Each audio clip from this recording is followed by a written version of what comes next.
Japan internet গতিতে প্রতি সেকেন্ডে 1.02 পেটাবিট ইন্টারনেট গতির রেকর্ড ভেঙেছে।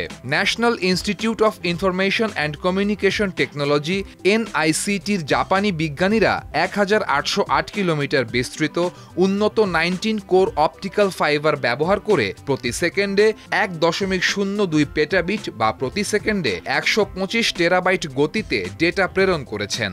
এই গতি এত দ্রুত যে এটি তাত্ত্বিকভাবে মাত্র 1 সেকেন্ডের মধ্যে পুরো নেটফ্লিক্স লাইব্রেরি ডাউনলোড করতে পারে। এই অগ্রগতি অতি দ্রুত বৈশ্বিক ডেটা অবকাঠামোর দিকে একটি বড় পদক্ষেপ। গবেষণার পর্যায়ে থাকা সত্ত্বেও এই অগ্রগতি ইন্টারনেট অবকাঠামোর ভবিষ্যতের জন্য প্রতিশ্রুতি বহন করে। এটি 5G এবং আসন্ন 6G নেটওয়ার্কগুলিকে উল্লেখযোগ্যভাবে গতিশীল করতে পারে, ক্লাউড কম্পিউটিং এবং AI ডেটা হ্যান্ডলিং উন্নত করতে পারে, পাশাপাশি 1 পেটাবাইট SSDর মতো বিশাল স্টোরেজ ডিভাইসের পথও প্রশস্ত করতে পারে। এই প্রযুক্তি বিভিন্ন শিল্পে ডেটা স্থানান্তরকে দ্রুত এবং আরও দক্ষ করে তুলবে বলে আশা করা হচ্ছে।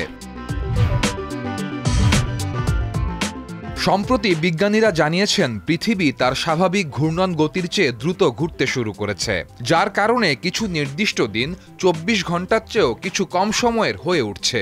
আসন্ন 22 জুলাই এবং 5 আগস্ট এই 2 দিন পৃথিবী এত দ্রুত ঘুরবে যে ওই দিনগুলো স্বাভাবিক দিনের তুলনায় 1.3 থেকে 1.51 মিলিসেকেন্ড কম সময় স্থায়ী হবে।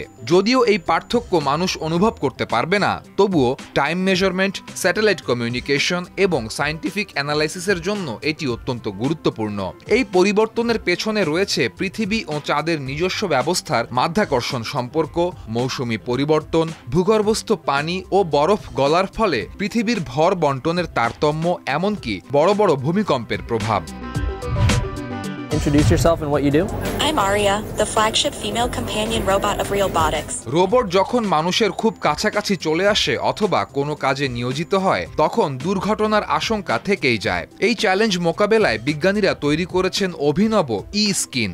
এই ই-স্কিন এমন এক সংবেদনশীল আবরণ যা রোবটের গায়ে বসিয়ে দিলে তা মানুষের মতোই স্পর্শ টের পায়, আঘাতের তীব্রতা বুঝতে পারে এবং নিজেকে বাঁচাতে তাৎক্ষণিকভাবে প্রতিক্রিয়া জানাতে পারে। নতুন গবেষণায় বলা হয়েছে এই প্রযুক্তি ব্যবহার করে রোবট মানব সহচর হিসেবে আরও নিরাপদ হয়ে উঠবে, বিশেষত যখন তারা সংকীর্ণ কোনো একটা জায়গায় একত্রে কাজ করবে। এই উদ্ভাবনের পেছনে রয়েছে Hong Kong university of science and টেকনোলজির একদল গবেষক। পাশাপাশি তারা এর সফটওয়্যার এবং ডিজাইনকে আরও উন্নত করতে কাজ করছেন।